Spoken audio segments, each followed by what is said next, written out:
Shalom Bapak Ibu Saudara yang dikasihi Tuhan. Yang berbahagia pagi hari ini lambaikan tangan. Haleluya. Ada berapa banyak di antara kita yang pagi hari ini datang bersama dengan keluarganya? Lambaikan tangan. Ya. Tapi sebenarnya kita datang di tempat ini tidak seorang diri, sebab kita di dalam Tuhan adalah satu keluarga. Amin. Semua kita adalah keluarga Allah. Khususnya di gereja lokal kita adalah keluarga GBI Ebenezer. Sebab itu di dalam persekutuan tidak ada satupun yang seorang diri. Semua satu keluarga yang diikat dalam kasih, dalam kesehatian, dan bersama kita mengalami hadirat Tuhan. Amin Bapak Ibu. Mari bersama dengan seluruh keluarga kita datang kepada Tuhan. Terima kasih.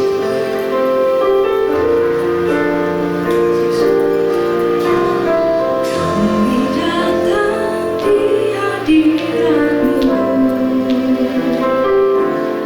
dalam satu kasih dengan bersehati. Berjanji setia sampai akhir, mengasihi-Mu,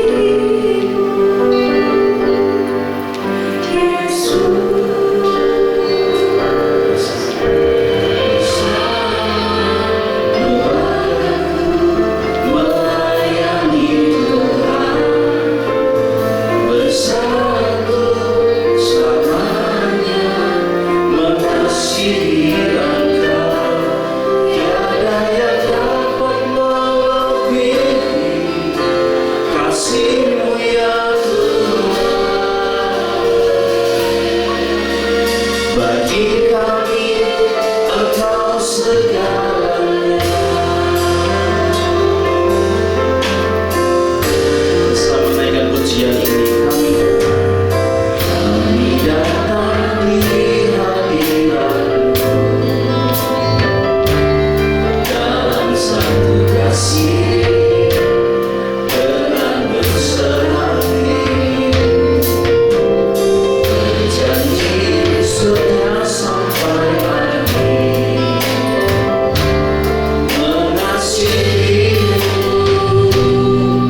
mengasihi Engkau, tidak ada yang dapat melebihi kasih-Mu ya Tuhan. Bagi kami Engkau segalanya, bagi kami Engkau segalanya, bagi kami Engkau segalanya.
segalanya bagi kami, sebab kami boleh mengalami kasih karunia untuk kami menghadap hadirat Tuhan dengan sukacita, sebab kami dibenarkan, dilayakkan untuk kami mengalami penyertaan Tuhan. Dan pagi hari ini kami mau memberikan pujian pengagungan kepada Tuhan yang hadir di tengah-tengah kami. Hadirat Tuhan yang membawa kelegaan, memberi kekuatan yang baru, memberi sukacita, menyembuhkan, memulihkan, dan memberkati semua kami. Dan kami mau mengalami kuasa dari tempat yang maha tinggi untuk kami terus memandang kepada Tuhan. Segalanya bagi kami. Kami siap bersorak-sorai demi nama Tuhan. Di dalam nama Tuhan Yesus yang percaya katakan amin. Dan sekali lagi tepuk tangan bagi kita. Terima kasih. Sudah siap untuk memuji Tuhan semua di tempat ini, amin. Boleh lambaikan tangannya yang bersukacita pagi hari ini. Kita siap bersorak buat Tuhan. Boleh sekali lagi beri tepuk tangan yang paling meriah buat Tuhan kita ini.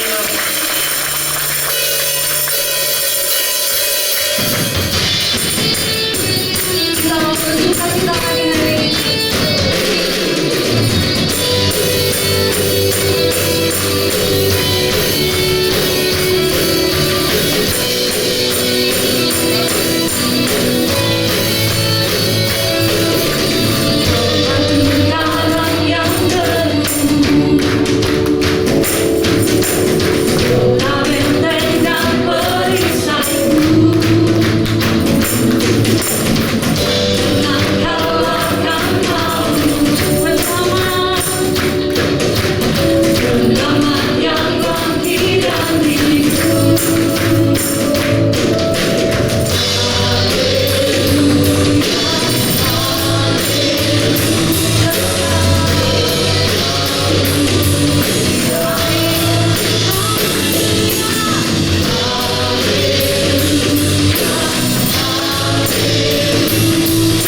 garis maksudku.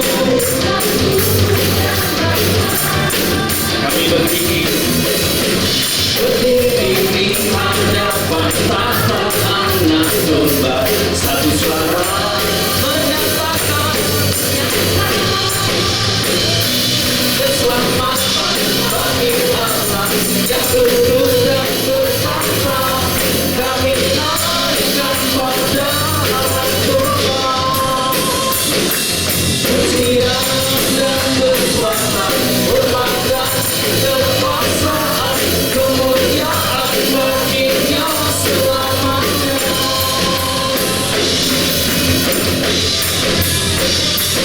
Terima kasih Tuhan, sebab keselamatan daripadamu yang akan setia kami. Tiba saatnya kami berkumpul bersatu, garis maksudku.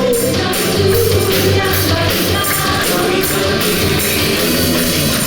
berdiri di hadapan tahta anak domba, satu suara menyatakan keselamatan bagi Allah yang duduk dan bertahta. Kami naikkan pada anak domba, pujian dan kekuasaan, hormat dan kekuasaan, kemuliaan baginya selamanya. Keselamatan bagi Allah yang duduk dan bertahta. Kami naikkan pada anak domba, pujian dan kekuasaan, hormat dan kekuasaan, kemuliaan baginya selamanya. Berikan bersama. Haleluya.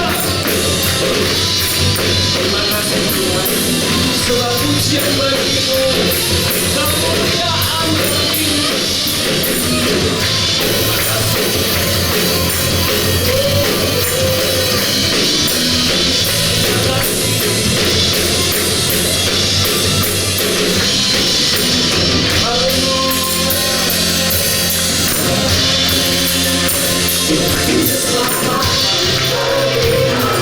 Yang duduk bertahta,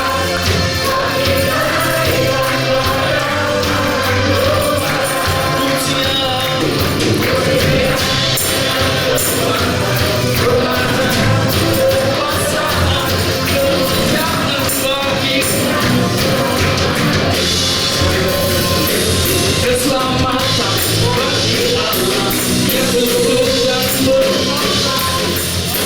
Naikkan pada anak domba,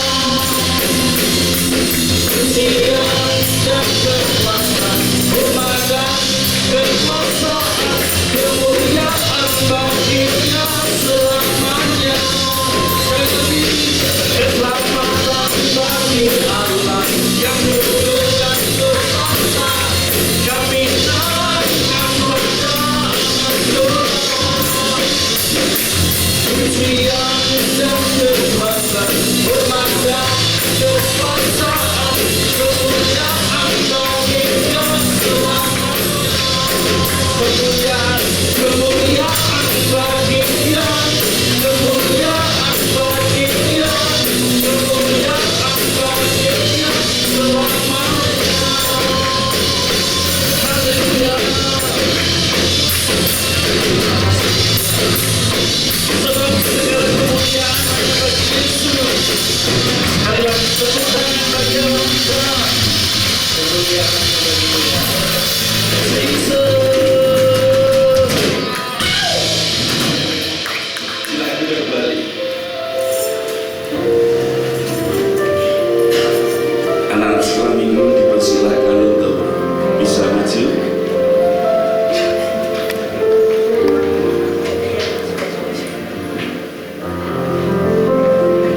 Jalan serta Yesus, jalan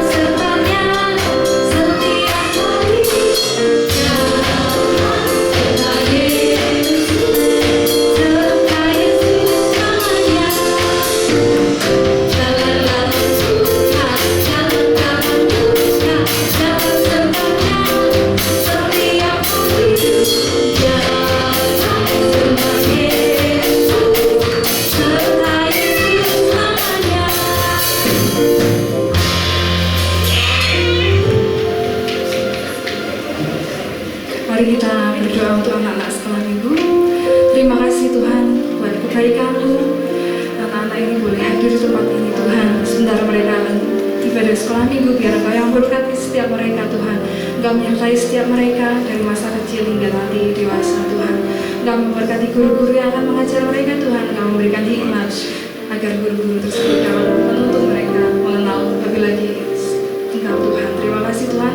Kami serahkan anak-anak-Mu ke dalam tangan kuasa-Mu. Di dalam nama Tuhan Yesus kami berdoa dan mengucap syukur. Haleluya. Amin.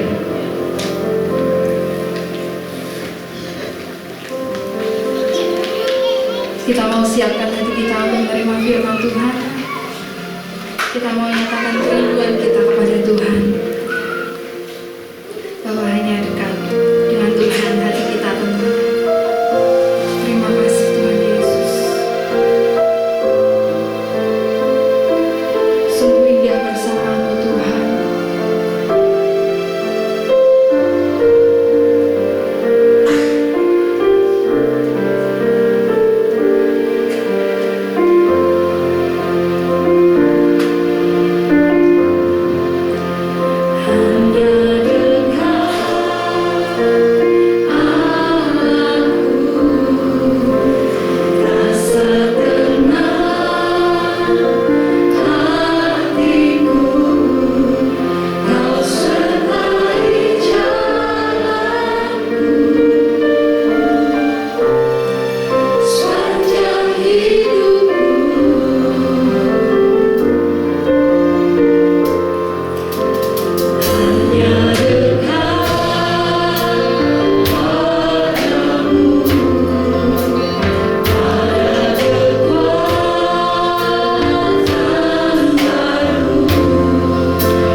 pribadi lepas pribadi yang tidak sempurna ya Tuhan.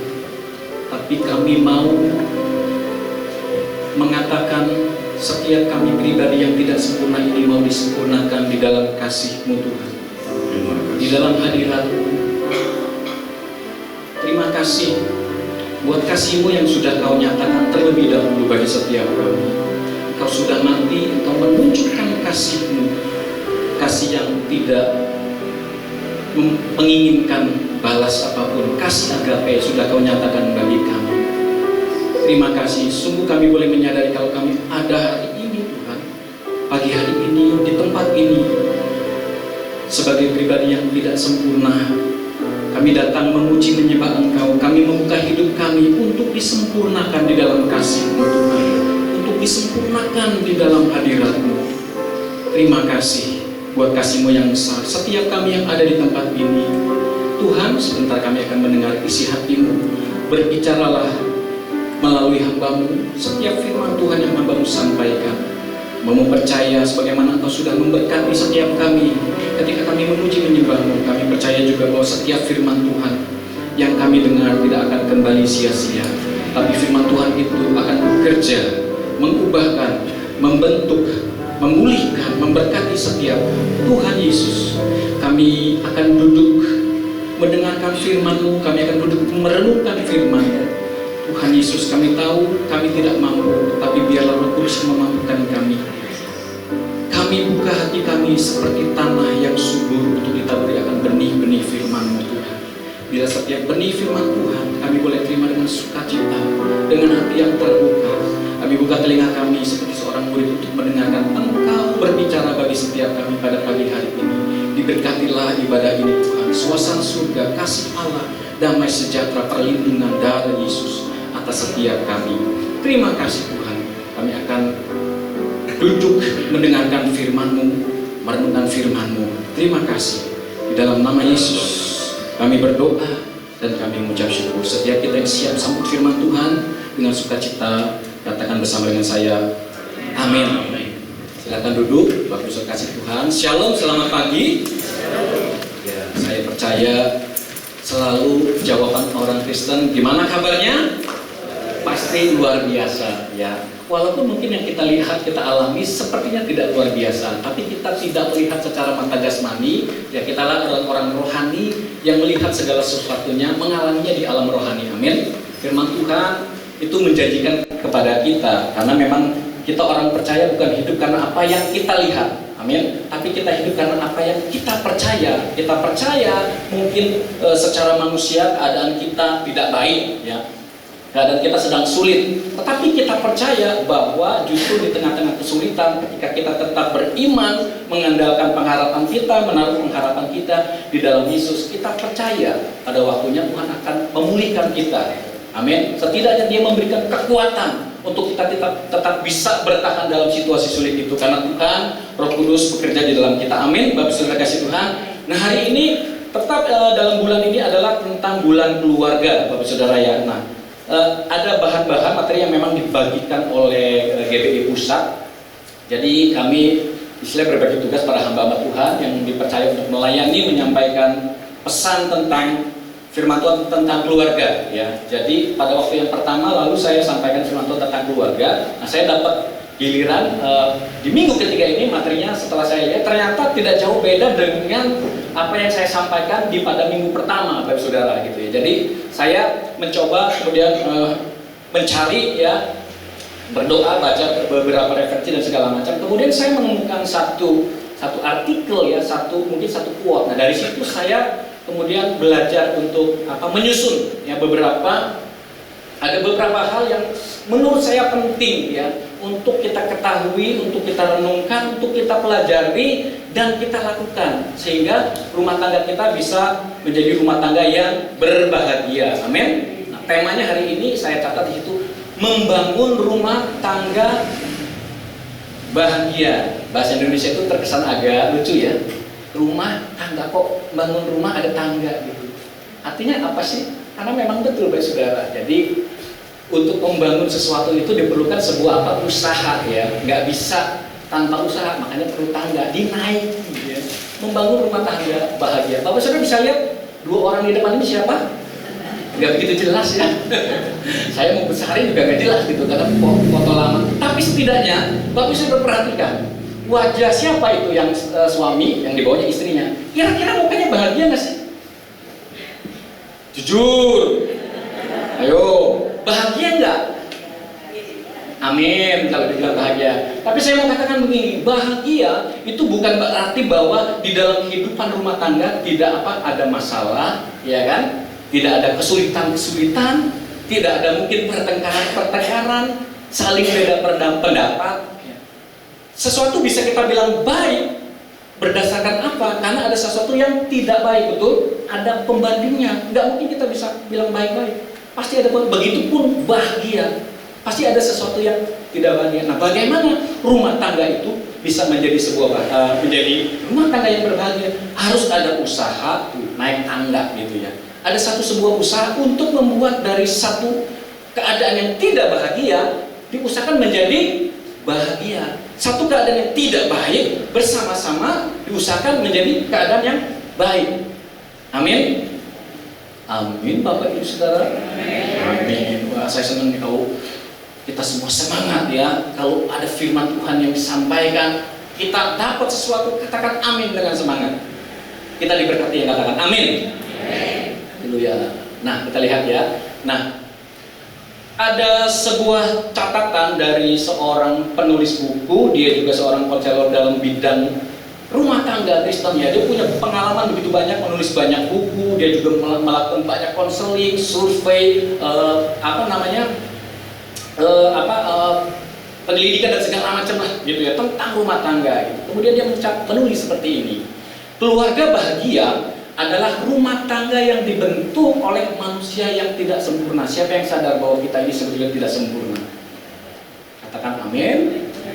Akan tetapi, nah perhatikan Bapak Saudara, akan tetapi mereka berjanji akan menyerahkan diri dalam kasih kepada pribadi yang lain yang juga tidak sempurna. Dalam hal ini adalah suami istri. Suami istri adalah seorang yang manusia tidak sempurna. Pasangan ini berjanji akan menyerahkan diri. Suami menyerahkan diri dalam kasih kepada pribadi yang lain. Siapa? Yaitu istrinya yang juga tidak sempurna. Mari kita lihat lebih lanjut.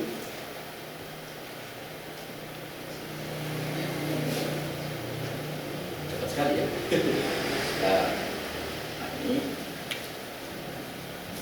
Kebahagiaan itu terletak pada janji yang dibuat bersama. Berapa kali saya menyampaikan ya ketika saya sharing tentang keluarga dan segala macam, bahkan dalam bimbingan pranikah ya, saya menyampaikan begini, kesepakatan itu tidak akan bisa dicapai kalau salah satunya tidak setuju. Tidak ada kata sepakat, betul nggak? Apalagi dua-duanya nggak setuju, bubar. Jadi harus dua-duanya. Oleh sebab itu, kebahagiaan itu terletak pada janji yang dibuat bersama. Dalam hal ini adalah suami dan istri sepakat pada janji yang dibuat bersama. Kita semua, suami istri terdiri dari orang-orang yang tidak sempurna. Itu pasti. Ya. Kalau sebelum menikah, suami, gitu ya. Ya pria lah gitu ya. Kalau sudah menikah bersuami, pria itu mendambakan, merindukan pasangannya, ya, mencari calon istri yang apa? Pasti yang baik, yang cantik, yang umum gitu ya, cantik, sempurna, pinter masak, pokoknya semua merindukan hal itu yang sempurna. Oh ini itu, nah, begitupun sebaliknya, ya wanita juga begitu, merindukan nanti suaminya seorang yang mungkin ya gagah, pinter, cerdas, penyayang, baik, ya, rajin menabung, ya, pokoknya semua yang hal-hal yang wah menuju kepada kesempurnaan itu, karena memang manusia tidak sempurna, jadi berusaha untuk menaikkan standarnya gitu ya, untuk supaya apa, dalam hal ini hubungan pernikahan itu menjadi pernikahan yang sempurna. Tapi catatan saya ya, berdasarkan apa survei ya, dan pengalaman ini dikatakan bahwa kebahagiaan itu tidak terletak daripada hal-hal yang tadi ya Bapak Saudara, dari kecocokan yang keinginan itu, tapi pernikahan bahagia itu terdiri dari orang yang tidak sempurna, yang terikat dalam kasih dan berjanji untuk saling mengasihi.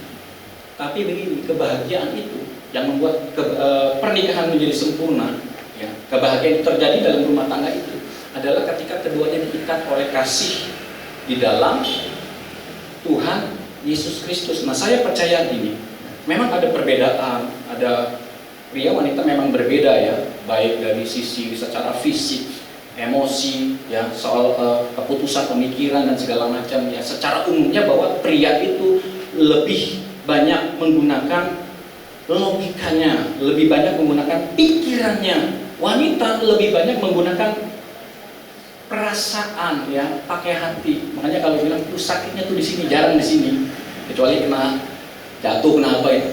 Jadi ini saja sudah berbeda, susah untuk dipersatukan. Tetapi firman Tuhan menjamin perbedaan itu bisa disatukan kalau kedua-duanya sama-sama mau membangun kebahagiaan rumah tangga di dalam janji yang dibuat bersama, janji yang disepakati.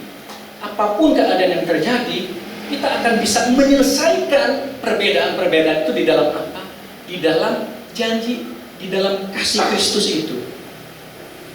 Amin, saudara. Nah, jadi ketika kasih itu diutamakan di tengah-tengah keluarga, saya percaya. Jadi begini, kedua pasangan itu tidak hanya melihat kekurangan istri atau suami saja karena ada kasih, ya. Jadi baik suami atau istri tidak akan mudah, ya, bereaksi terhadap hal-hal yang negatif dari teman hidup kita, yaitu pasangan kita, suami atau istri. Nah, dalam pernikahan pasti saya percaya katakan setiap kita adalah pribadi yang tidak sempurna. Demikian juga dalam pernikahan pasti ada hal yang kurang sempurna. Kuncinya adalah kasih Kristus. Waktu kita bisa saling menerima dan melengkapi, maka rumah tangga pasti akan menjadi rumah tangga yang bahagia. Amin. Tapi memang tidak semudah yang saya katakan. Apakah setelah kita mengerti hal ini, besok kita langsung sukses dalam pernikahan? Enggak. Nah, makanya memang perlu apa, saudara? Perlu kita usahakan.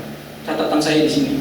Kalau kita pernah gagal dalam pernikahan, ya, atau sampai hari ini mungkin ada friksi, ada masalah dalam rumah tangga yang berat, saya berdoa di dalam nama Yesus bahwa firman Tuhan hari ini, karena janji Tuhan itu selalu masa depan adalah harapan yang lebih baik. Amin. Membuat hari ini lebih baik dari hari kemarin, dan hari esok lebih baik dari hari ini.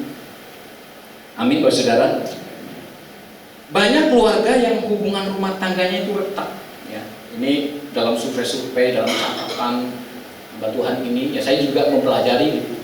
Banyak keluarga yang hubungan rumah tangganya itu retak. Bahkan ada yang begini, berkata, "Pak, kami tidak bisa lagi bangun keluarga ini. Kami sudah tiba di puncak perceraian. Puncak yang sulit demi sulit. Lebih puncak daripada puncak pas yang di Bandung. Kalau di sini apa namanya? Ada, ya. Tapi nggak bisa turun lagi." Nah, tapi saya mau katakan di dalam kasih Kristus, ya, Bapak Saudara, mari kita renungkan. Alkitab itu bicara soal program pernikahan. Ya. Alkitab hanya bicara program pernikahan. Tidak ada kita baca di Alkitab program perceraian. Nggak ada. Bagaimanapun rusaknya sebuah rumah tangga, kita merasa gagal dalam rumah tangga. Nah, saya mau katakan dengan serius, saudara, dengan sungguh-sungguh dalam Yesus. Bagaimanapun gagalnya, saya melihat banyak bukti juga bahwa mereka yang sungguh-sungguh menaati kata-kata Alkitab, firman Tuhan, itu berhasil membangun rumah tangga untuk menjadi rumah tangga yang bahagia dalam damai sejahtera Tuhan Yesus. Amin. Firman Tuhan gak ada program perceraian, adanya program pernikahan. Nah, tergantung. Jadi saya memberikan sebuah penawaran gitu, ya. Tergantung bagaimana pilihannya itu ada di tangan kita. Berapa kali saya sering menyampaikan dalam sharing-sharing kalau bicara tentang rumah tangga gitu, ya. Rumah tangga itu mau dibuat jadi surga atau mau jadi neraka, itu tergantung pilihan daripada Bapak Ibu sendiri. Betul nggak? Mau dibuat jadi neraka, bisa ribut terus, tidak ada henti-hentinya, tidak mau saling berdamai, tidak mau saling memaafkan, tidak mau saling mengampuni. pasti saya jamin 100% rumah tangganya jadi neraka, betul gak? Tapi putusannya juga ada di tangan kita juga. Kalau kita mau usahakan rumah tangga kita menjadi rumah tangga yang ada suasana surgawi, pilihannya adalah apa?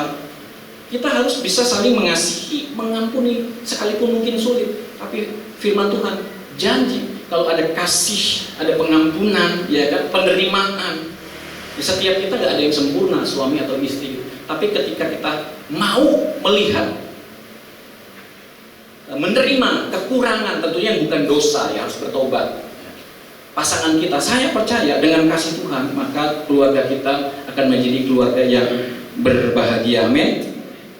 Yang dalam tiap rumah tangga itu ada dua kemungkinan tindakan kita yang seperti saya katakan tadi ya, mau jadi surga atau jadi neraka. Nah, yang pertama, dua sikap ini yang mungkin bisa menjadi tindakan kita. Yang pertama ialah sikap yang saling menghancurkan. Nah, tindakan ini senantiasa mencari hal-hal yang negatif pada pasangannya masing-masing dan terus melakukan hal yang kurang baik, selalu mengejar kesalahan teman hidupnya. Siapa teman hidupnya? Suami atau istrinya. Senang menceritakan kepada orang lain kekurangan-kekurangan istrinya atau kekurangan-kekurangan suaminya. Nah, tapi pilihan yang kedua adalah sikap yang senantiasa membangun di atas dasar yang baik. Tentunya dasarnya adalah firman Tuhan dalam hubungan suami istri. Demikian juga hubungannya terjadi dalam kepada anak-anak, orang tua dan kepada anak-anak.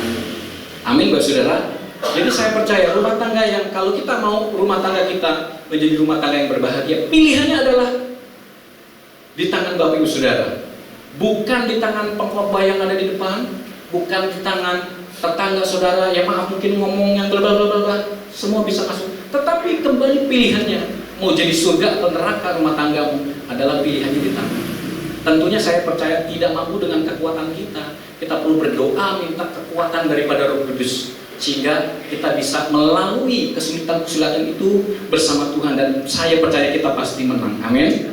Nah, mari kita lihat dalam Efesus 4 ayat 29, kemudian dalam Roma. Nah, ini ayat ini yang menjadi perenungan untuk saya menyampaikan. Apa sih pesan firman Tuhan? Apa yang harus kita lakukan sebagai suami istri, sebagai orang tua ya di dalam kehidupan rumah tangga?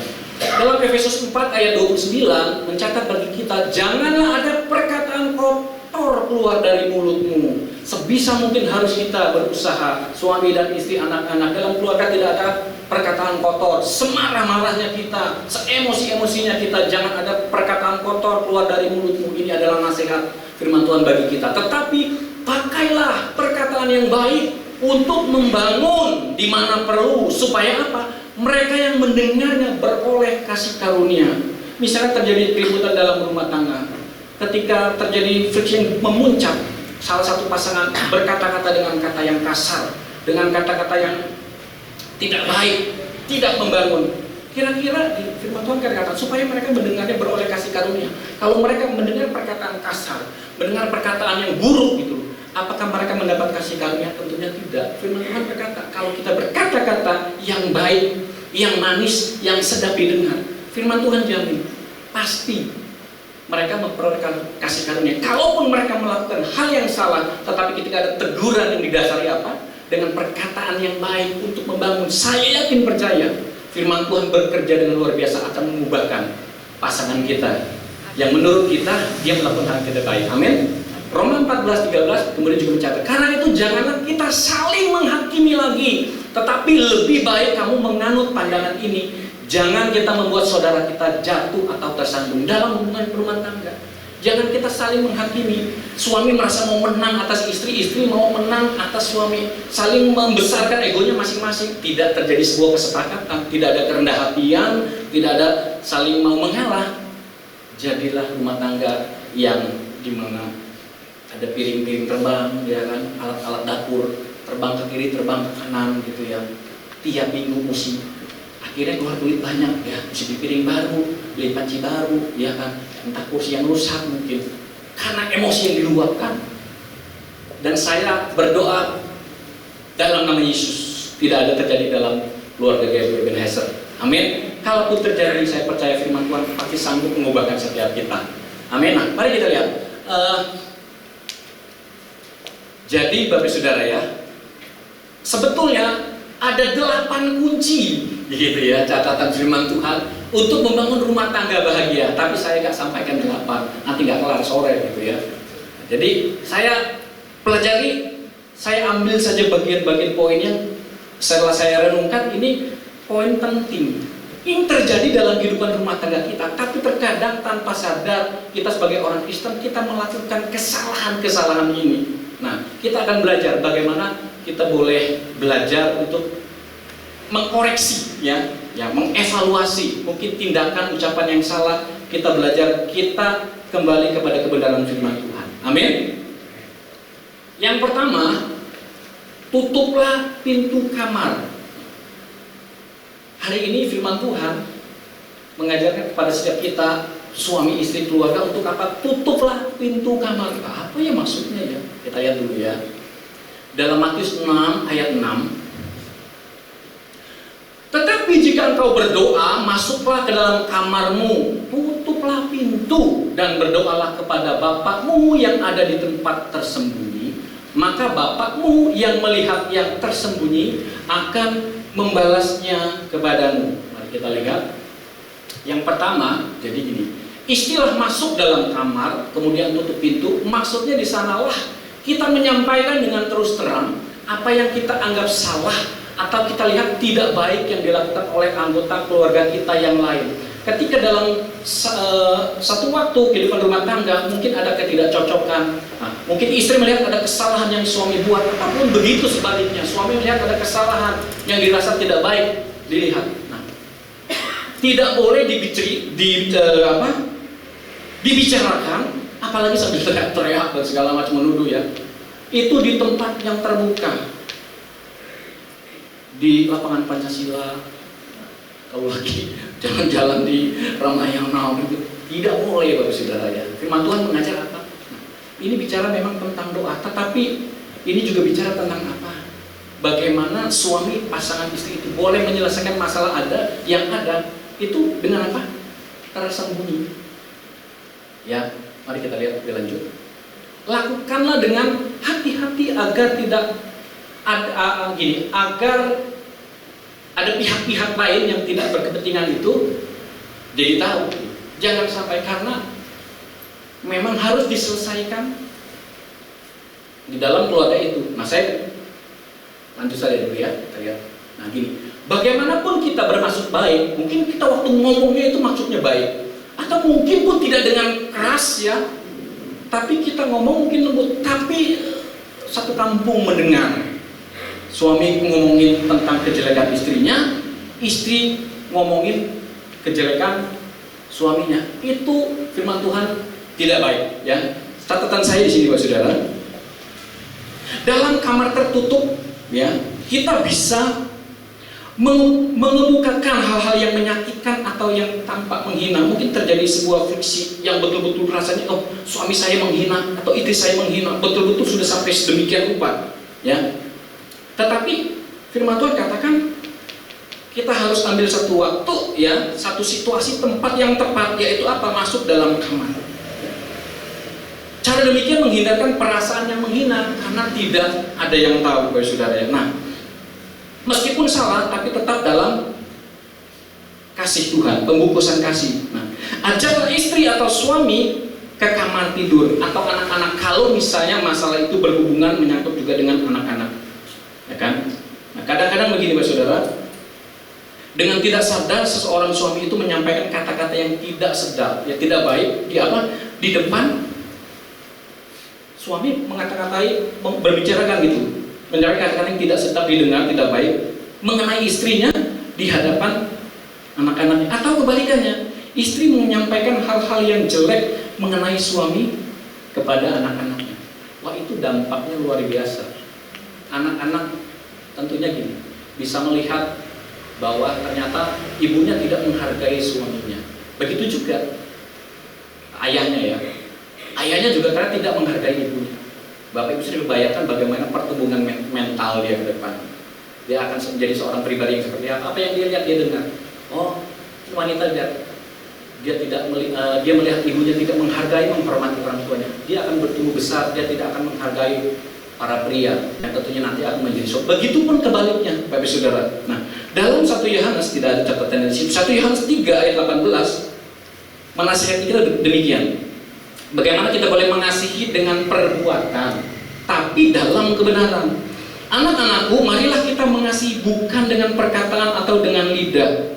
Ya, banyak orang kita mengasihi hanya dengan perkataan, tapi tanpa perbuatan. Tapi dikatakan mengasihi bukan dengan perkataan, tetapi dengan perbuatan dan dalam kebenaran.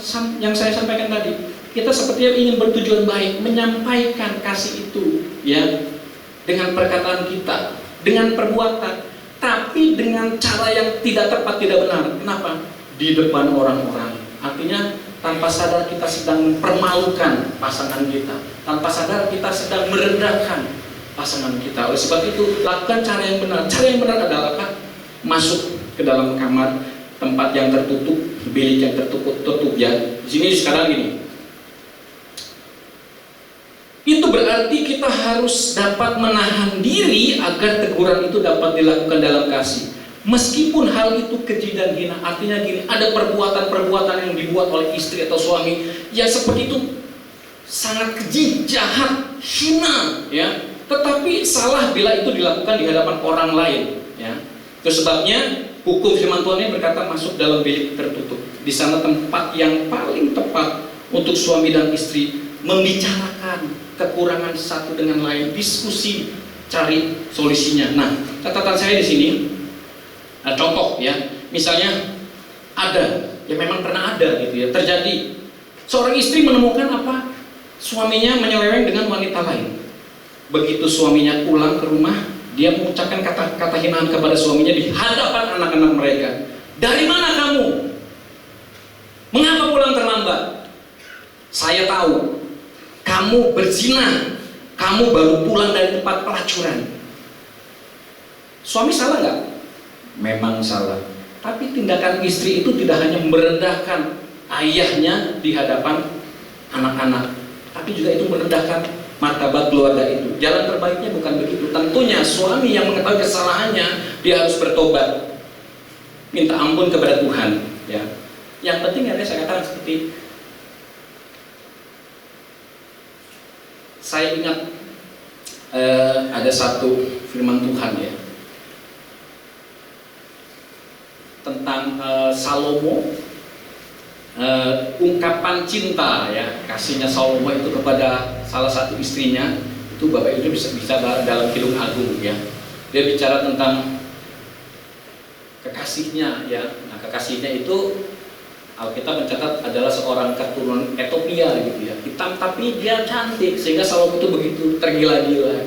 Dalam catatan-catatan ayat tersebut dikatakan begini, dia memberikan sebuah perumpamaan rumah tangga itu seperti kebun anggur, saudara, ya. Nah, kebun anggur, nama kebun pisang, kebun apapun gitu, pasti ada namanya musuh alami, betul ya? Ya, entah serangga dan segala macam. Nah, kebun anggur itu hamanya adalah apa? Ternyata Alkitab catat rubah. Tapi survei mendapati bahwa rubah itu tidak makan anggur, tapi dia masuk mengacak-acak pohon anggur sehingga rusak. Nah, kesalahan yang terjadi, yang sering terjadi dalam rumah tangga begini. Nah, berdasarkan dari ungkapan daripada Salomo ini, banyak kan gini, rumah tangga begitu dalam masuk mengalami sebuah kesulitan, mengalami pertengkaran gitu, ya. Nah, mereka dengan mudahnya kemudian memutuskan, udah kita bercerai saja, pisah gitu. Padahal firman Tuhan katakan ketika dalam kebun anggur itu, bukan kebun anggurnya kemudian itu lambang keluar mereka dihancurkan gitu, tetapi justru harus tangkap rubah-rubah itu. Artinya begini, bukan terus pernikahannya dibubarkan bercerai gitu, tapi langkahnya tangkap rubah. Apa rubah itu? Masalah yang ada itu apa? Dibereskan supaya rumah tangganya itu kembali utuh. Nah, sama seperti saya katakan ini, ya, dicari solusinya. Kita mungkin tidak setuju dengan tindakan suami atau istri kita yang salah.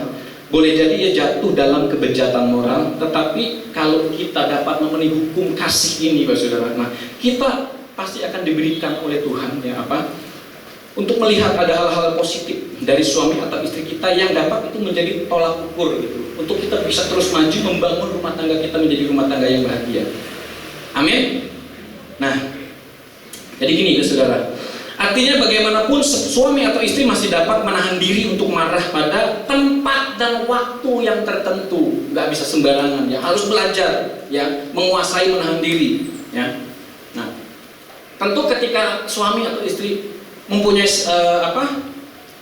melakukan hal itu, pasangan kita akan menghargai sikap yang demikian ya, saling menghargai. Tapi sebaliknya bila kita saling negur, mencaci maki di depan anak-anak, itu hanya akan menghancurkan keluarga kita, suasana pun akan rusak. Nah, tentunya kita berharap tidak terjadi demikian dalam kehidupan rumah tangga kita. Amin, saudara. Kita lihat yang selanjutnya. Yang kedua, kemarin saya sudah bahas, tapi nanti kita belajar lagi ada beberapa. Dalam 1 Petrus 3 ayat 7 mencatat bagi kita, demikian juga kamu hai suami-suami, hiduplah bijaksana dengan istrimu sebagai kaum yang lebih lemah. Hormatilah mereka sebagai teman pewaris dari kasih karunia, yaitu kehidupan, supaya doamu jangan terhalang. Nah, memang dalam firman Tuhan adalah sebuah keharusan. Firman Tuhan catat ya gitu, bahwa seorang istri itu harus tunduk ya, dan mereka juga taat kepada suaminya gitu ya. Di sini suami diminta untuk menghormati, istri diminta untuk menghormati suami. Tapi ini bukan hanya kepada suami, hanya istri menghormati suami, tapi ini berlaku keduanya, Bapak Saudara, saling ya. Jadi istri, suami juga harus, kalau suami minta untuk dihormati oleh istri, nah istri pun juga, suami pun juga harus menghormati, menghargai istrinya. Dikatakan hormati mereka sebagai teman pewaris dari kasih karunia, yaitu kehidupan, supaya doamu jangan terhalang. Jadi kita lihat ada catatan saya. Jalan utama untuk bergaul dengan orang lain ialah menunjukkan rasa hormat, sopan santun, dan saling menghargai. Jadi di dalam kehidupan kita bermasyarakat gitu ya, bergaul dengan orang lain, baik di tempat pekerjaan, dimanapun gitu, jalan yang baik supaya kita bisa terima ya, pertemanan kita, komunikasi kita itu menjadi hubungan yang baik. Dikatakan jalan utamanya adalah apa? Menunjukkan rasa hormat, sopan santun, dan saling menghargai. Di luar kita bisa lakukan itu, betul? Coba perhatikan saudara ya, beberapa banyak, ini jadi renungan saya juga gitu. Berapa banyak istri atau suami gitu ya, mulai dari istri dulu deh, gitu kan? Istri-istri di depan orang lain, mungkin di tempat kerja ya, kepada orang lain gitu loh. Istri-istri bisa berlaku sopan ya, bisa menunjukkan hormat, sopan santun, ngomong dengan lemah lembut kepada orang lain yang bukan suaminya. Tetapi berapa banyak kita lihat kenyataannya ketika di rumah, suami-suami biasa yang tahu ya, betul ya. Adakah seperti itu? Apa yang dilakukan kepada orang lain, dia lakukan di rumah ya. Yang wanita, istri-istri katakan, amin, saya mau berubah Tuhan. Ya, kan kelihatannya aneh, ya kan? Seharusnya sebagaimana kita menghormati, menghargai pria, ya orang lain kan kerja atau apapun ya dengan sopan. Ya, apalagi di rumah terhadap suami kita. Demikian juga para pria, gitu kan? Bisa manis-manis bicara shalom kepada wanita atau istri orang lain, tanda kutip ya, bukan hal lain, tapi maksudnya dalam pertemanan biasa bisa berkata-kata baik, sopan, hormat. Tetapi di rumah bisa melakukan hal itu ya. Nah, tentunya ini menjadi perenungan buat setiap kita. Kalau para istri lebih menghormati laki lain atau suami orang lain, pasti akan terjadi friksi terus yang tidak akan berhenti, terus berlaku.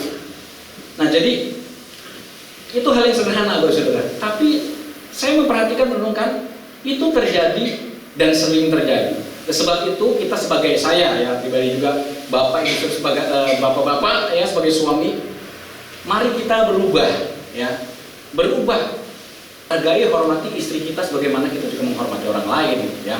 Demikian juga istri. Nah jadi di sini saya mencatat tentang handuk dan odol. Ini hal yang sepele ya. Bagi istri menyiapkan handuk, odol dan sebagainya itu mungkin terlalu kecil untuk dipikirkan. Akan tetapi hal yang demikian justru lebih berarti. Itu menjadi berarti bagi suami sebetulnya. Bagi suami-suami yang ngerti ya. Amin. Gak melihat itu. Memang itu suatu hal yang mungkin remeh sepele. Tetapi kalau itu dilakukan ya, beda bentuknya ya. Ini salah satu contoh saja saudara ya. Istri menyiapkan handuknya ketika suami mau mandi. Namanya pria kadang-kadang suka lupa ya, taruh sembarangan. Tapi istri itu tetap setia, ingatkan, kasih anduknya, odolnya, hal yang kecil gitu. Tapi itu dilakukan dengan apa? Dengan tidak ngomel ya, tapi dengan kasih. Itu menjadi hal yang sangat berarti, sesuatu yang kecil tapi nilainya begitu luar biasa. Jika suami mau mandi, para istri menyiapkan segala kebutuhan, pakaian dalam mungkin ya, handuk bersih dan sebagainya. Nah, itu artinya begini, saudara. Itu yang namanya membangun kehidupan rumah tangga ke atas, bukan menghancurkan. Mungkin juga sepele, udahlah ambil ya, dalam artinya juga suami nggak harus selalu tiap kali mau mandi tolong dong misalnya ya, nggak bisa juga gitu. Tapi ada saat-saat tertentu mungkin dia tidak bisa, istri harus tetap. Itu hal yang sepele, itu salah satu bentuk penghormatan gitu ya. Jangan juga suami jadikan istri sebagai babu, bukan, apalagi itu bukan sebuah penghormatan ke saudara ya. Nah, ada dengan saling menghormati itu kita masuk dalam pembangunan rumah tangga bahagia. Waktu kita melakukan hal yang kita rasanya itu sepele kecil, tapi itu artinya itu tindakan itu walaupun kecil itu kita sedang membangun kehidupan rumah tangga kita menjadi rumah tangga yang bahagia. Ada sebuah nasihat perkawinan. Bunyinya gini, rasa hormat dan sopan santun itu memerlukan sedikit usaha. Perlu uang banyak nggak saudara untuk kita bersikap sopan santun? Perlu bayar nggak? 10 juta, 1 juta, enggak, 1.000 rupiah juga enggak gitu. Tapi memang harus ada usaha lah, sedikit sebetulnya kan. Memerlukan untuk bersikap hormat, bersikap sopan santun, ya harus dilakukan. Tetapi hal yang kecil yang kita lakukan itu ternyata besar nilainya. Berapa banyak? Setuju gak Bapak Saudara? Nah ini untuk istri nih, maksudnya begini, untuk suami ya, tapi ini yang dirasakan istri. Saya juga terus belajar dari saudara. Istri itu beberapa bilang, wah jangan dibandingkan.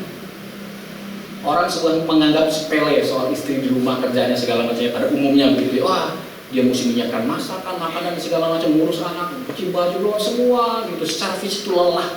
Saya lihat beberapa tayangan ada. Nah salah satunya itu istrinya Ruben Onsu kalau nggak salah. Wah, Bu, itu suami, maksudnya Ruben udah kaya dan segala macam, harusnya kan ya bisalah santai-santai kan.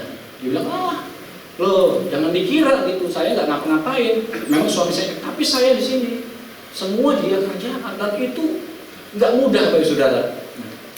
Dapatkah kita sebagai seorang suami melihat itu sebagai usaha yang luar biasa sebetulnya? Usahanya demikian luar biasa untuk menjaga ya supaya rumah tangga itu tetap kebutuhan makanannya, kebutuhan suaminya, anak-anak semuanya berjalan baik, rumah jadi bersih gitu. Pernahkah kita mengucapkan terima kasih sebagai suami kepada istri, Ma atau Simbo gitu ya, apa yang macam-macam lah gitu. Ma, Mi, Bu, terima kasih ya, kamu sudah menjadi istri yang luar biasa bagi aku. Kamu sudah menyiapkan semua omongan aku, kalau seperti itu gak sanggup. Saya yakin, percaya isinya begini, capek berbongkar, terjepit seger lagi. Itu menjadi sebuah usaha yang sepele gitu ya bagi kita. Kita nggak ingat biasa suami, tetapi itu menjadi sebuah seperti sebuah tenaga gitu ya, kayak api kecil disium mengobek, semangat lagi. Saya akan terus berjuang menjadi istri yang luar biasa. Demikian juga istri, ya. Ketika suami itu bekerja dengan susah payah, ya, istilahnya cari uang dan segala memenuhi kebutuhan rumah tangga. Pernahkah kita sebagai istri berkata kepada suami, terima kasih engkau menjadi seorang pria suami yang bertanggung jawab. Engkau berkorban seperti Yesus berkorban bagi jemaatnya, rela mati. Suami mau nggak? Berani nggak mati? Jangan dijawab ya, waduh susah betul gitu. Kalau istri saya aja yang mati deh, saya kawin lagi, biasanya pria-pria begitu kan. Tapi maksudnya begini, berkorban mati itu betul-betul memperjuangkan. Misalnya gini ya, saya tadi baru teringat. Misalnya dalam rumah tangga itu ada empat keluarga, bapak, ibu, anak 2, pria wanita. Dalam satu waktu kesulitan ekonomi untuk makan, cuman ada makannya 3 bungkus, kan ada 4 orang. Nah sebagai suami yang baik bagaimana? Yang makan siapa? Istri, anak 2. Dia harus puasa supaya keluar. Itu salah satu bentuk pengorbanan. Gitu. Bapak-bapak, amin. Amin, bapak-bapak. Kelihatannya remeh dan tidak berarti, tapi justru di dalamnya pasangan kita itu akan merasakan apa? Perhatian yang secara khusus. Nah, kalau suami ya berbuat demikian, suami atau istri, kita membalas rasa hormat itu sopan santun dengan kasih, pasti suami bersuka cita, ada kekuatan yang begitu juga sebaliknya. Halo, ini nih catatan saya bahasa Inggris gitu ya. Begitu suaminya pulang disambut sama istri. Halo darling, welcome home. Halo papa, anak-anak selamat datang di rumah lagi. Wah, sederhana ya kayaknya. Enggak gitu. Tapi justru hal-hal itu menciptakan rumah tangga itu menjadi suasana yang penuh gembira, menghilangkan rasa letih. Suami bekerja begitu pun juga terhadap istrinya. Amin, Bapak Saudara. Ayo mari kita sama-sama menunjukkan kasih sayang kita di tengah-tengah keluarga, menunjukkan hormat kita, sopan santun kita kepada pasangan kita masing-masing. Next, yang ketiga, nasihatnya apa? Apa yang ingin kita kehendaki, kehendaki orang lain perbuat kepada kita, perbuatlah juga kepada mereka. Dalam ayatnya, dalam Lukas 6 ayat 31 mencatat bagi kita, dan sebagaimana kamu kehendaki supaya orang perbuat kepadamu, perbuatlah juga demikian kepada mereka.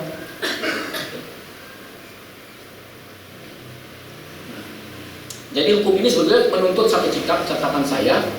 Sebagaimana kita tidak senang bila orang berbuat jahat kepada kita, janganlah berbuat demikian juga kepada mereka.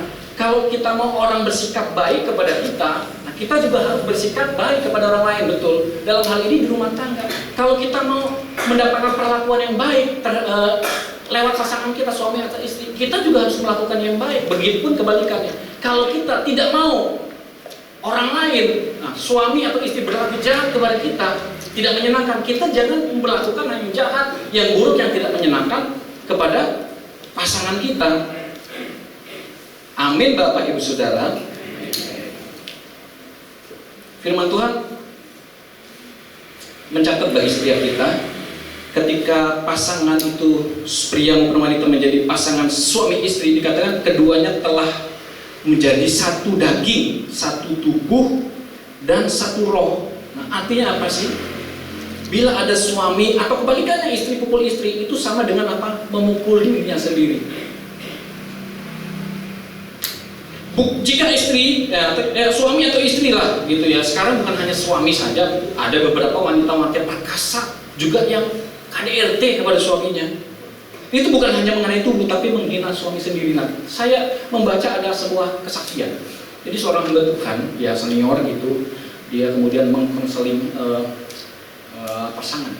Nah, satu kali istrinya datang kepada pendeta ini ya, senior banget. Terus saya baca, ini perlu kita dengar gitu. Datang dengan mata atau sebelah bagian muka yang bengkak.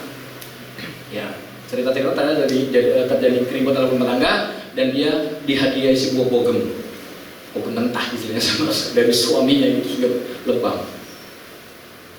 Kemudian ya pendeta berusaha untuk ya menyampaikan, kemudian pendeta ini berusaha untuk berbicara kepada suami daripada wanita ini. Sebelumnya nggak mau nolak yang pria, tapi kemudian didoakan, kemudian akhirnya mau juga. Terus pendetanya bilang, boleh nggak kalau saya ambil batu, telapak tangan gitu, nah saya suruh istri kamu terus pukul bagian yang sama itu sampai bengapnya itu seperti yang kamu istri udah mau nggak? Suami enggak pak, nggak mau katanya. Nah, kalau kamu sendiri tidak mau seperti itu, jangan lakukan itu kepada istrimu. Dalam nama Yesus ya. Jadi begini, saya terus terngiang-ngiang di kepala saya. Saya berkata dengan tegas, tentunya dalam kasih ya saudara ya.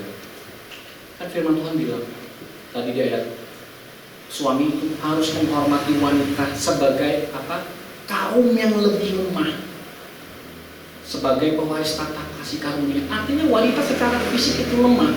Kalau diajak ulet, diajak berantem bukan lawannya, kecuali istrinya memang pegulat, binaragawati. Berani nggak suaminya?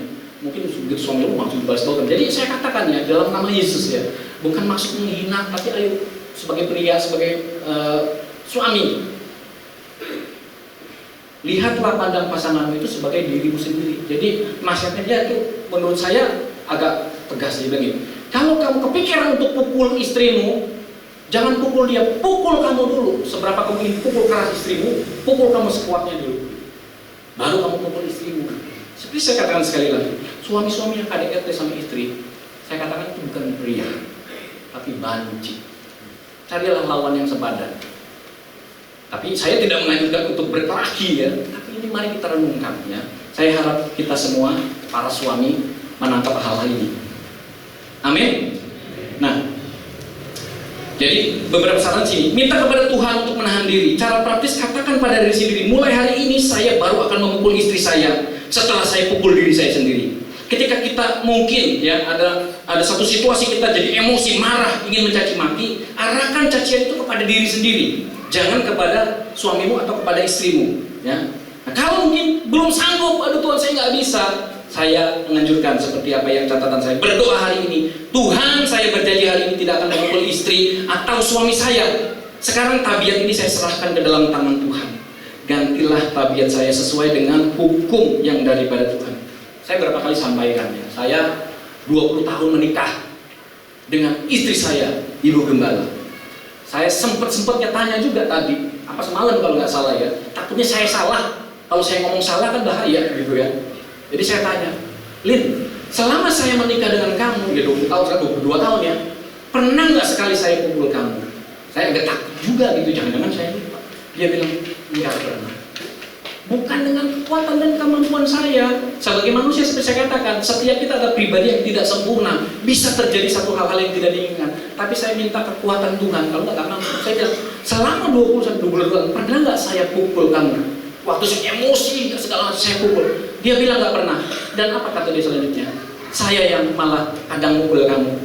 Tapi mukulin pokok enggak gitu. Kalau dia kaget, gitu loh, saudara. Enggak pernah. Nah, saya berharap berdoa. Saya berani katakan seperti Paulus katakan, saudara. Saya mau ikutilah teladan saya, suami-suami. Amin. Semarah-marahnya kita, jangan pukul istri kita. Amin, saudara. Yang terakhir, kamu sudah setengah 10, cepat ya waktu. Berpihaklah pada suami atau istri di hadapan anak-anakmu. Nah ini yang kadang-kadang kita suka tidak perhatikan ya sebagai suami atau istri. Berpihaklah pada suami atau istri di hadapan anak-anak Anda. Ada sebuah firman Tuhan dalam Lukas 11 ayat 17. Tetapi Yesus mengetahui pikiran mereka, lalu berkata, setiap kerajaan yang terpecah-pecah pasti binasa, dan setiap rumah tangga yang terpecah-pecah pasti runtuh. Perhatikan yang kuning di bawah, saudara. Setiap rumah tangga yang terpecah-pecah pasti runtuh.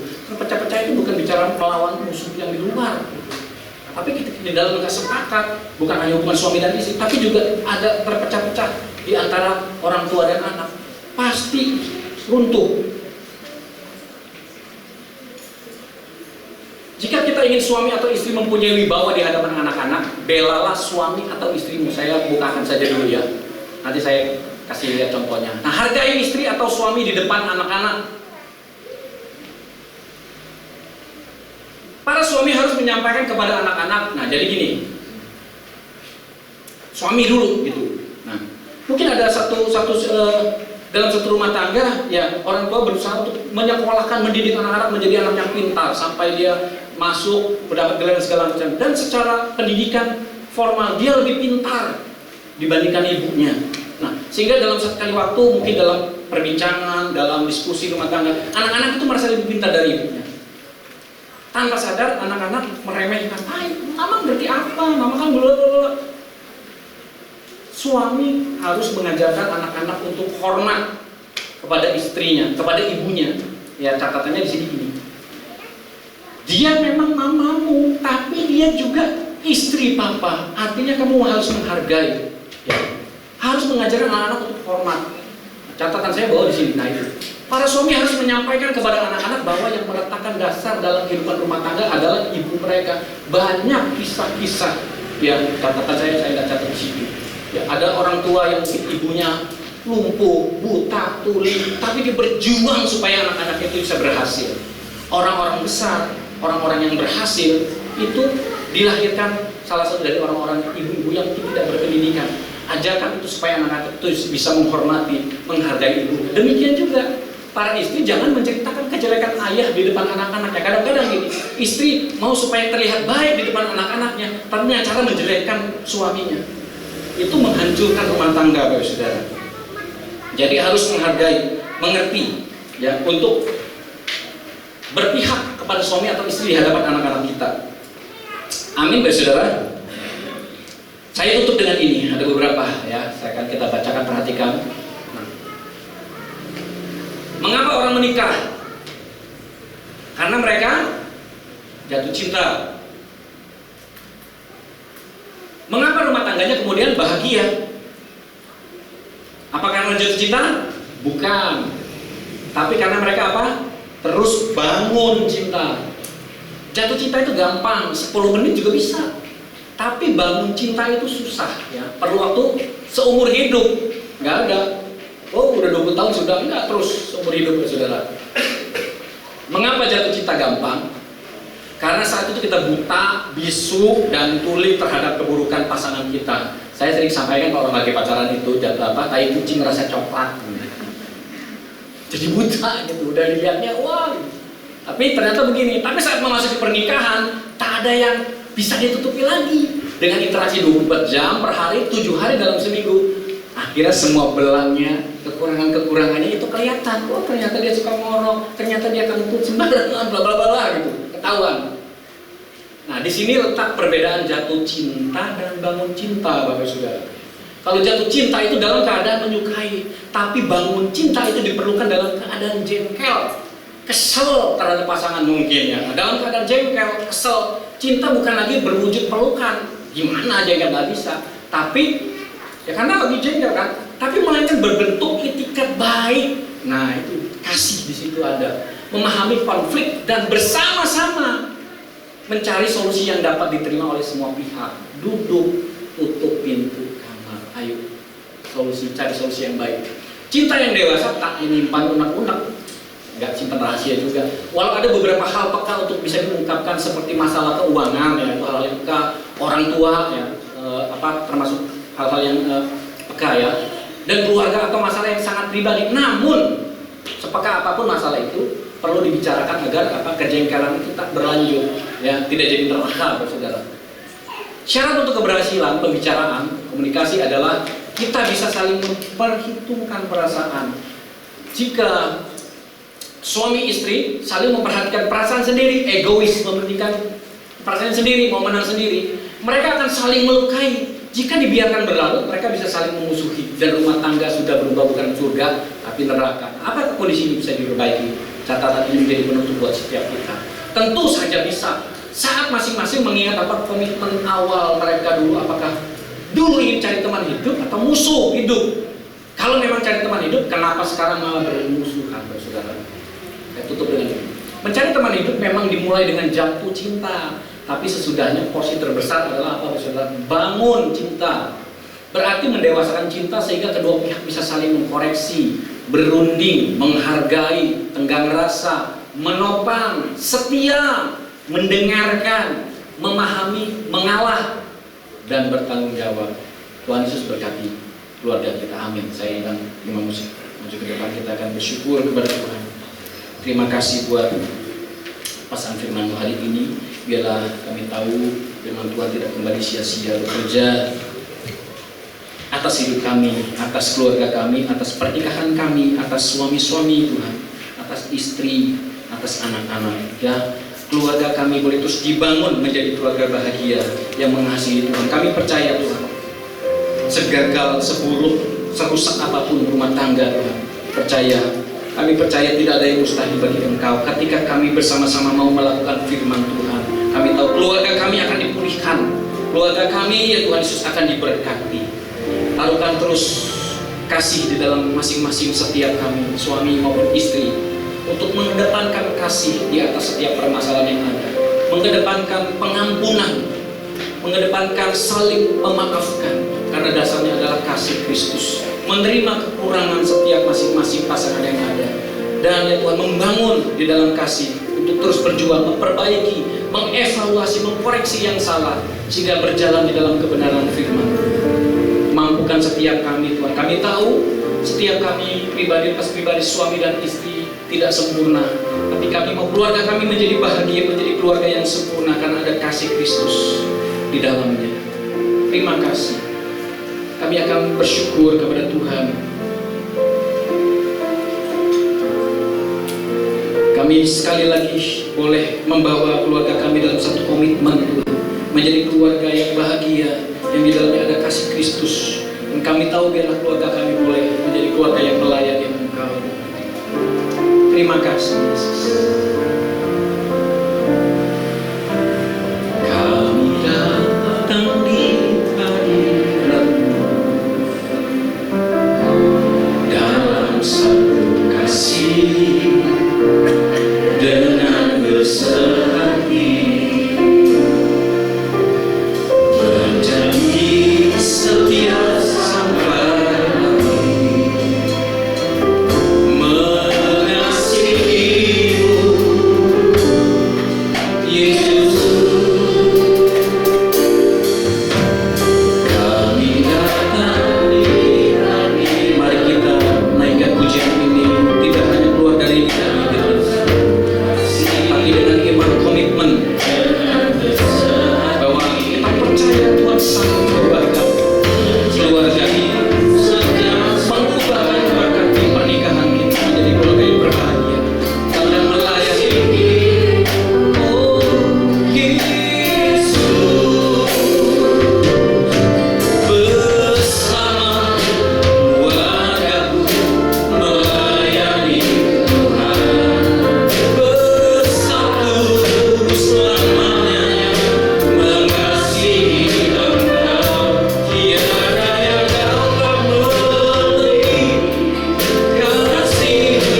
yang membimbing, memulihkan, menuntun, mengajar kami. Mau berdoa berkat-Mu, kasih, perlindungan, suasana surga, pengampunan, pemulihan yang dari Bapa di surga. Kasih-Mu mengalir, mengubahkan, membawa keluarga yang sudah retak dipulihkan, membawa keluarga yang mungkin sudah hancur pulih di dalam nama Yesus. Kami percaya Engkau sanggup ya Tuhan. Terima kasih buat berkat-Mu pagi hari ini dalam nama Yesus. Dalam nama Yesus kami berdoa dan kami bersyukur. Setiap kita sama-sama katakan amin. Tuhan Yesus memberkati. Silakan duduk kembali Bapak Saudara kasih Tuhan. Terima kasih kepada Bapak Gembala yang sudah melayani firman Tuhan pagi hari ini. Semua kita diberkati, amin. Dan saya percaya setiap keluarga dalam rencana dan berkat Tuhan yang melimpah. Puji Tuhan, kita akan menyaksikan video info. Bapak Ibu Saudara, bertemu lagi dengan saya Lady Agatha yang akan menyampaikan info sepekan.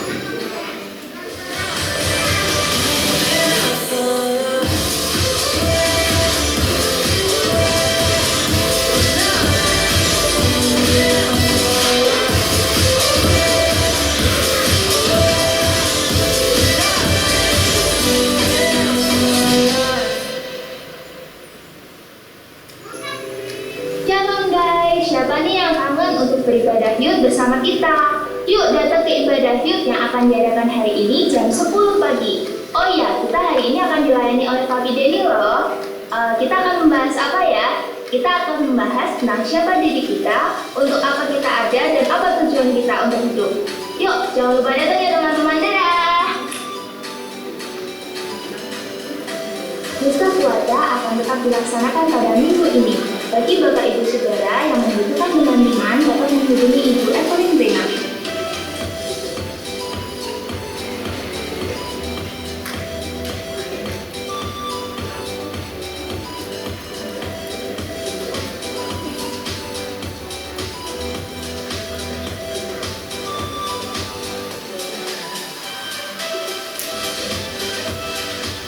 Bagi Bapak Ibu Saudara yang lagi dalam bersekutu dapat mengikuti rumah doa yang akan diadakan setiap hari Selasa sampai Kamis jam 11 pagi di gereja. Bagi pelayan Tuhan, kami mengundang untuk dapat ikut doa persiapan ibadah raya setiap hari Sabtu pukul 11 sampai 12 di gereja. Shalom para wanita, kami mengundang untuk dapat hadir dalam ibadah WBI pada hari Jumat tanggal 24 Juni 2022 pukul 5 sore di tempat ini. Ibadah kali ini juga akan disertai oleh perjamuan kasih. Laporan persembahan renovasi gereja tertanggal 5 Juni 2022 telah terkumpul sebanyak Rp3.440.000. Bagi yang rindu atau ingin memberikan persembahan renovasi dapat menuliskan di amplop renovasi yang telah disediakan. Happy birthday! Kami mengucapkan selamat ulang tahun bagi yang berulang tahun di minggu ini. Bapak Setiawan pada tanggal 13 Juni, Ibu Evelyn Rina Setiawati Wahyudi pada tanggal 14 Juni, Sena Harafa dan Adina Putri pada tanggal 14 Juni. Janganlah kiranya kasih dan setia meninggalkan engkau. Kalungkanlah itu pada lehermu, tuliskanlah itu pada loh hatimu. Maka engkau akan mendapat kasih dan penghargaan dalam pandangan Allah serta manusia.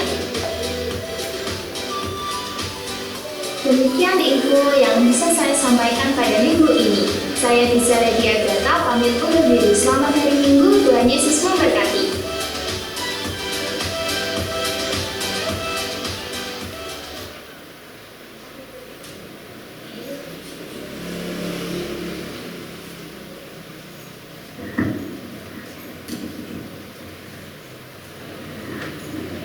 Bagi Bapak Ibu Saudara yang baru pertama kali datang di tempat ini, bisa lambaikan tangan.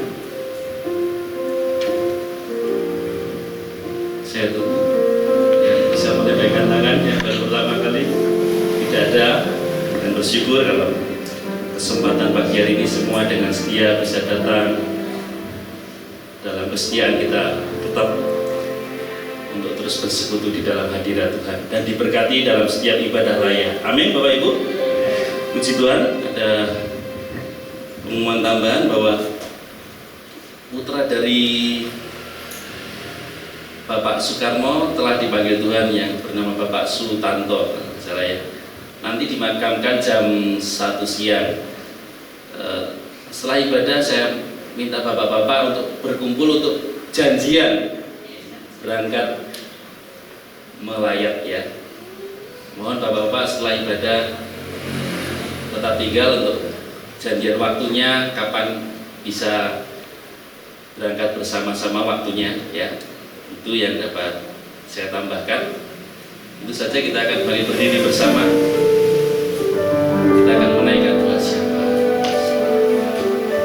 bersama keluargaku melayani Tuhan, bersatu selamanya mengasihi Engkau. Tiada yang dapat melebihi kasih-Mu ya Tuhan. Bagi kami Engkau segalanya, bagi kami Engkau segalanya, bagi kami Engkau segalanya.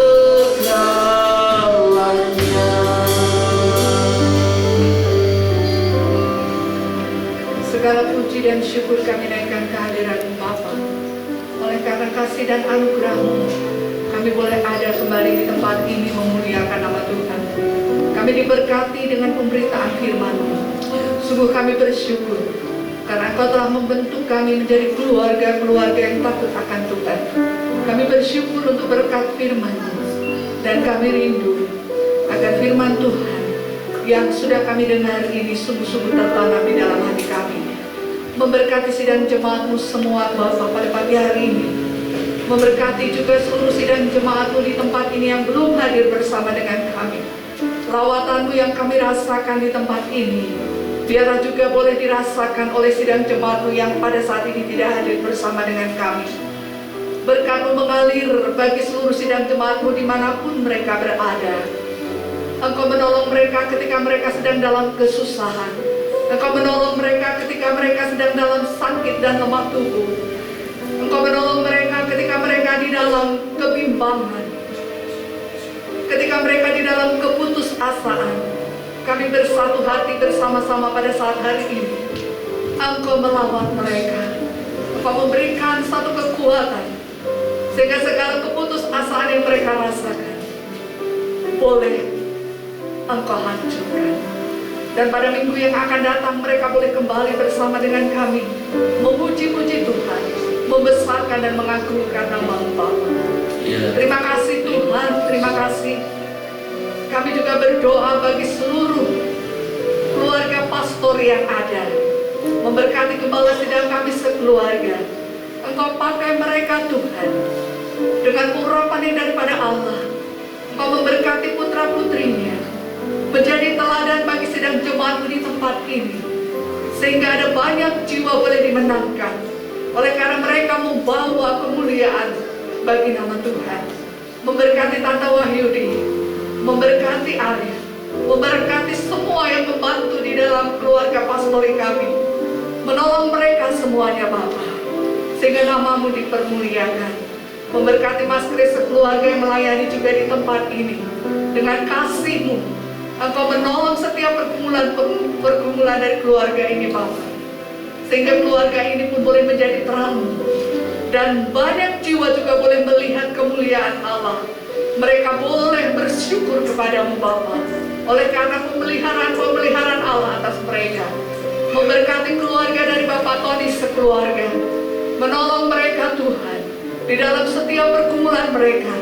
Engkau memberkati mereka Bapa, menjadi koordinator misbah keluarga, menjangkau keluarga-keluarga yang ada untuk Engkau, memberikan hikmat secara khusus, memberikan kesehatan secara khusus juga kepada Mbak Nur, sehingga nama-Mu dipermuliakan Bapa. Terima kasih Tuhan. Kami berdoa untuk seluruh kepengurusan gereja ini, dari kaum pria, kaum wanita, sekolah minggu, pemusik, singer, penerima tamu, semuanya Tuhan. Jadikan kami semua berkat Tuhan, dimanapun kami berada. Kami berdoa untuk negara dan bangsa kami dari Sabang sampai Merauke. Memberkati Bapak Presiden kami dengan seluruh jajaran yang ada. Menaruhkan hati yang tetap takut akan Tuhan. Sehingga setiap keputusan-keputusan yang ada mendatangkan kemuliaan bagi Tuhan. Dan Tuhan, kami boleh senantiasa ada di dalam persatuan dan kesatuan bangsa. Memberkati dan memakai para penginjil-penginjil-Mu untuk mereka membawa jiwa-jiwa bagi kemuliaan Tuhan, mengibarkan bendera Kristus meskipun di daerah-daerah yang terpencil, di dalam setiap pergumulan-pergumulan mereka. Engkau menolong penginjil-penginjil ini, Bapa. Kami tahu ada banyak kesukaran di dalam hidup mereka, ada banyak kesaksian yang kami dengar, tetapi satu hal yang kami tahu, Engkau tidak pernah meninggalkan para penginjil-penginjil ini, Bapa. Hanya dengan doa-doa kami kepadamu, kami bisa menolong mereka, karena Engkau akan melawat mereka. Terima kasih Tuhan, terima kasih. Terkhusus saat ini kami berdoa bagi kota kami Salatiga yang tercinta. Kota yang kami dengar dengan toleransi tinggi yang ada. Indonesia Mini adalah kota kami. Untuk itu Bapak, kami selalu membawa di dalam doa kami. Berikan hati yang takut kepada Tuhan. Untuk Bapak Wali Kota kami yang baru, Bapak Sinugroho Rahmadi, Engkau memberkati dengan hikmat-Mu. Engkau menolong Tuhan sungguh-sungguh, sehingga hati yang terbuka untuk Tuhan, membuka banyak gereja-gereja, anak-anak Tuhan, kami tetap boleh beribadah kepadamu. Terima kasih Bapak. Pakai BKKS gereja, ketua BKKS gereja yang ada dengan seluruh pengurusnya, untuk mereka menjadi tangan kanan Allah, menjangkau kota ini, memenangkan kota ini bagi Engkau. Inilah yang menjadi kerinduan kami. Persatukan gereja-gereja di kota ini Bapak, hanya untuk kemuliaan nama-Mu. Terima kasih Bapak, terima kasih. Kami menyerahkan semua doa-doa syafaat kami kepadamu. Kami percaya ketika kami bersatu hati, Engkau mendengarkan doa kami. Di dalam nama Yesus, kami sudah berdoa dan mengucap syukur. Amin. Kami bersyukur buat ibadah pagi hari ini Tuhan. Biarlah Engkau terus disenangkan atas kehidupan kami, dan kami boleh terus berjalan di dalam kebenaran firman Tuhan. Sebentar kami akan undur diri, kami akan kembali pulang ke rumah kami masing-masing. Juga mungkin kami akan melanjutkan aktivitas kami bersama keluarga sepanjang hari ini. Kiranya sebelum kami undur diri, kami keluar dari tempat ini, kami rindu terima berkat yang berlimpah daripada-Mu. Mari Bapak Saudara kasih Tuhan, angkat tangan kita di hadapan tinggi-tinggi di hadapan Tuhan. Tuhan memberkati engkau dan melindungi engkau. Tuhan menyinari engkau dengan wajah-Nya dan memberi kau kasih karunia. Tuhan mengadakan wajah-Nya kepadamu dan memberi kau damai sejahtera. Di dalam nama Tuhan Yesus Kristus, setiap kita sudah terima berkat Tuhan, bersama-sama katakan amin. Selamat hari Minggu, Tuhan Yesus berkati. Silakan duduk, Bapak Saudara kasih Tuhan. Bersama